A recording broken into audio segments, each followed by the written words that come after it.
Okay, well, welcome back to CKUT 90.3 FM. This is All Things McGill. I'm Rose. I'm Maya. And today we are interviewing a lot of different people from different groups on campus. So firstly, the Students in Solidarity for Palestinian Human Rights at McGill, Students for a Free Tibet, and the Indigenous Student Alliance. So we're so excited to have everyone here. So hello, everyone. Hello. So if you just want to each tell us a bit about yourself, the student group with which you're associated, and your main role within the group, we would love to hear. So anyone who just wants to kick it off, go ahead. I can.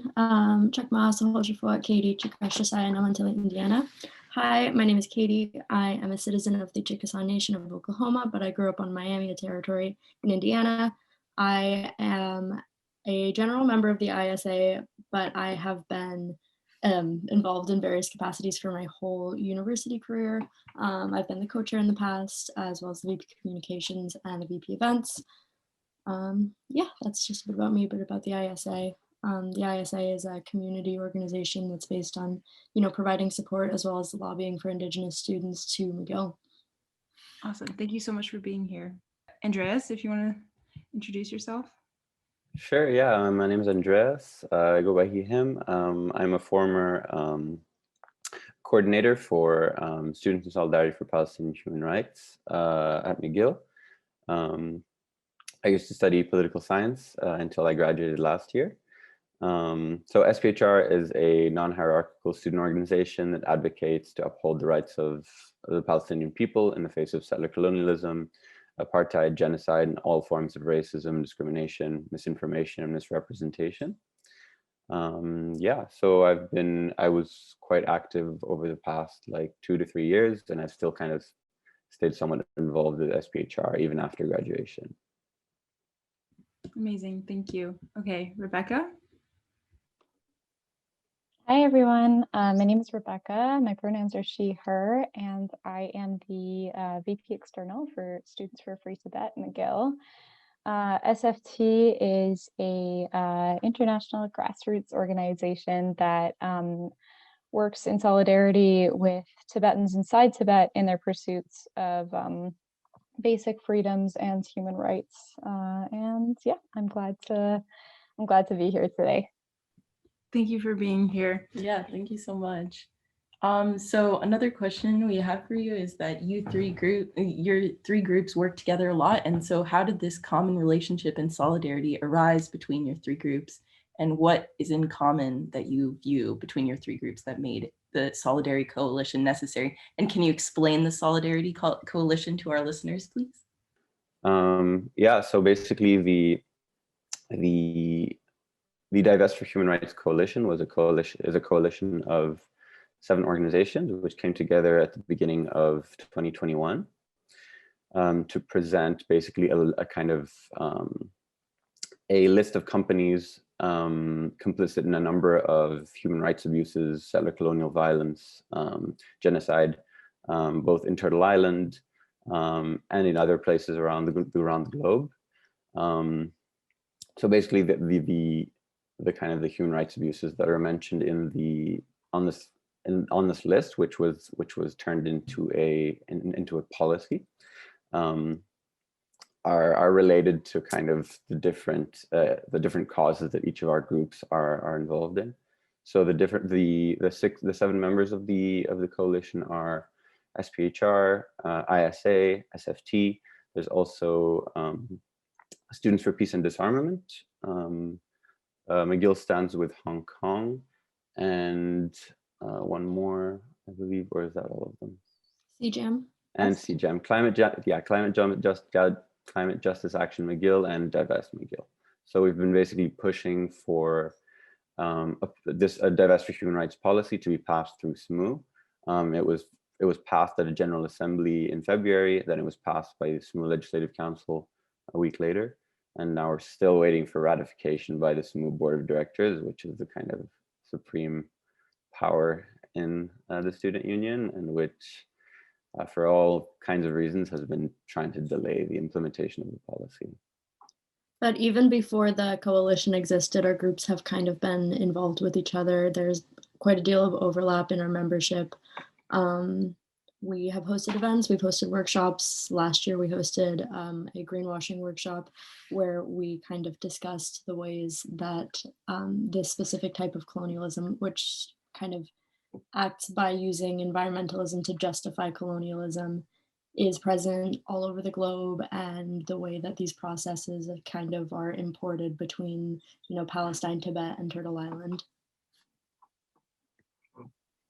Yeah, and I think you asked a little bit about what kind of we see as our common goals and why we formed a coalition. And I really think that just comes down to advocating for the complete abolition of colonial legacies and of the colonial present in various countries, places, occupied nations. I mean, we see this in Tibet, on Turtle Island, in Palestine, and I think that's really the point that we come together on, is advocating for a cessation to colonial violence and the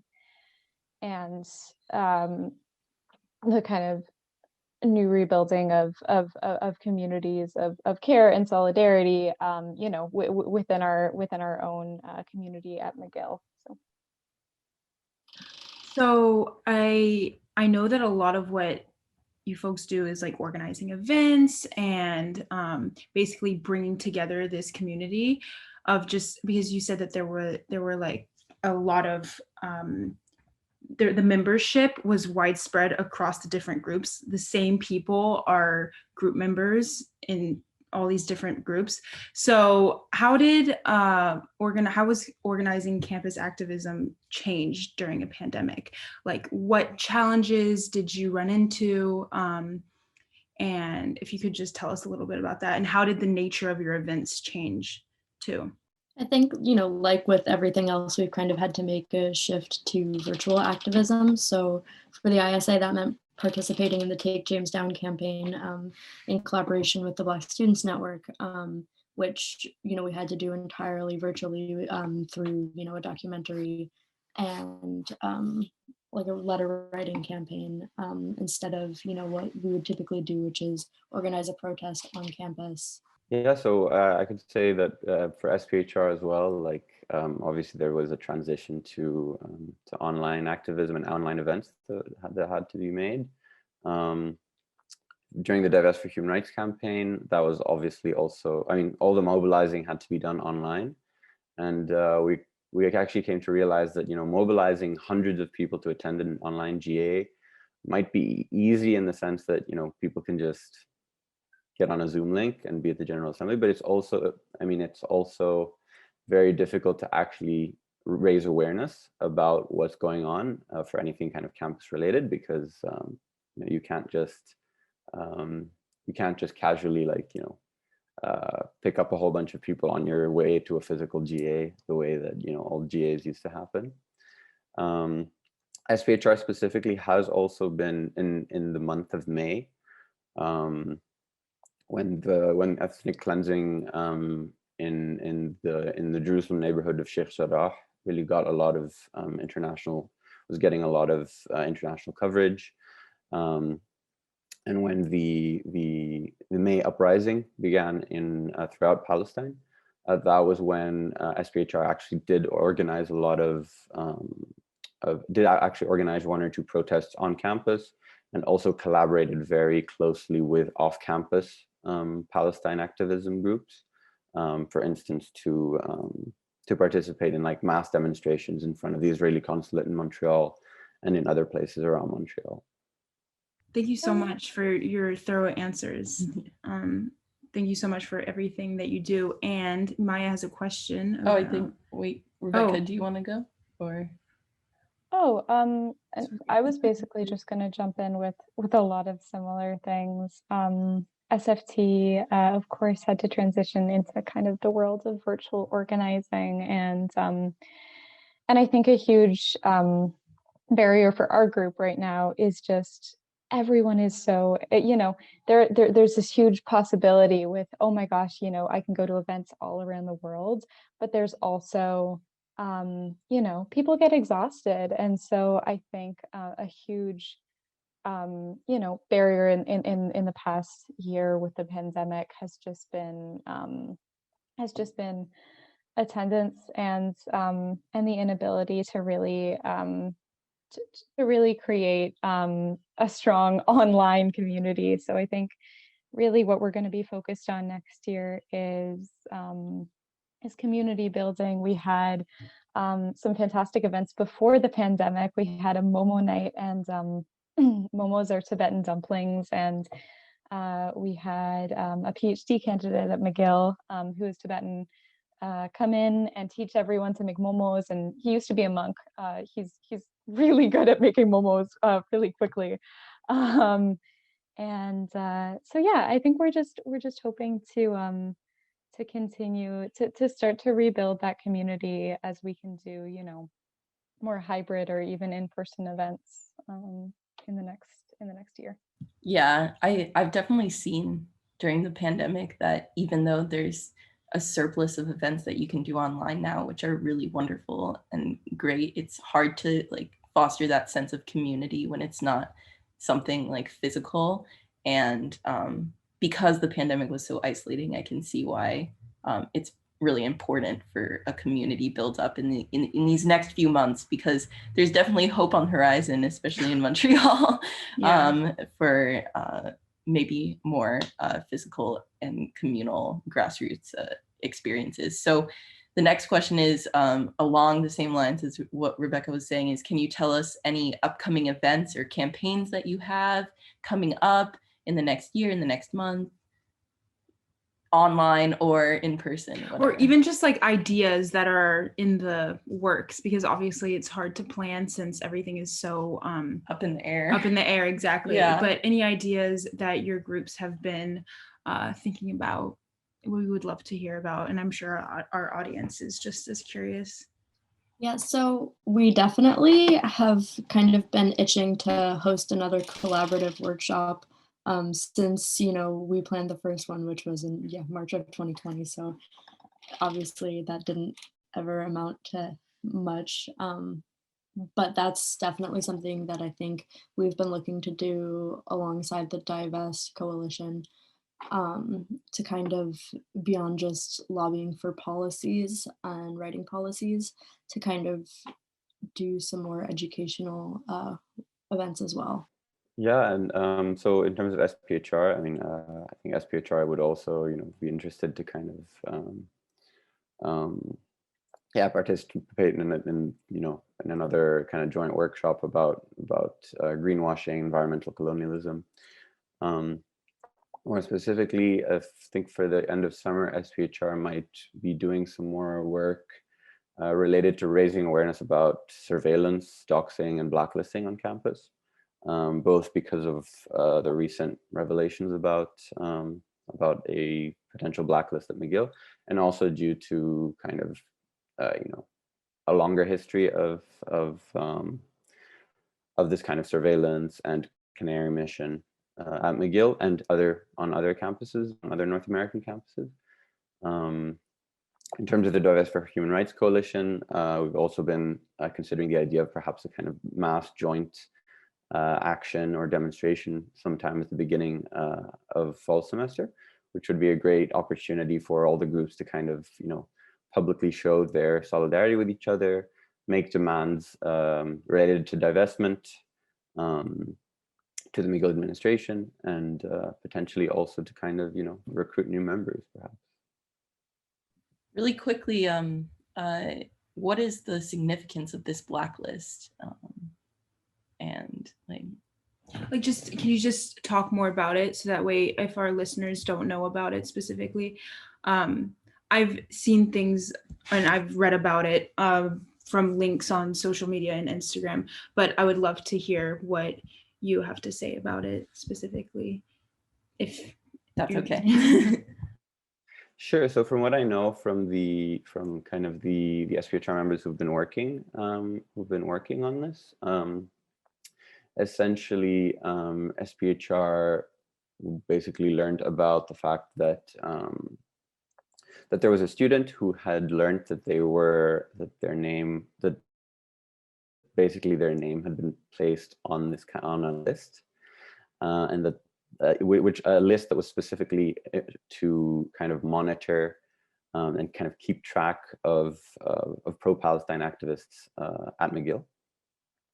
And when they actually tried to alert the administration about this, you know, within a day or within 2 days, basically they were doxxed. So their private information was posted online in a kind of really racist, you know, like a strange, like racist fake post.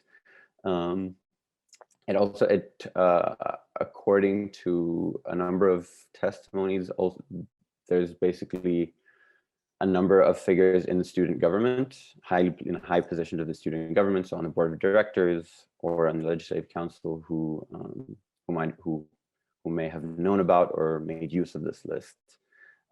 So there's still like a lot that most of us don't know. I mean, I mostly know what's been published so far.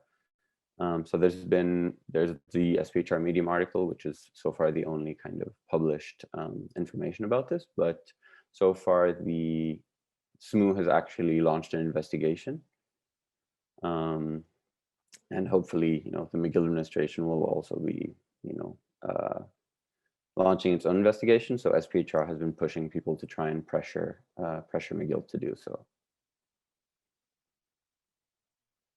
Thanks for that. Answers it. Yeah, no, thanks for that explanation. Yeah, at first I have like a lot of questions about it. Like, how does one get on the blacklist? How do they, you know, surveil everything like that? It's terrifying that would be happening, and our people our own age would know about it and be like propagating it. And so yeah, I'm glad it's come to light and that we can figure out what the root of this is. So yeah, back to Rebecca, upcoming events. Thank you, Andres.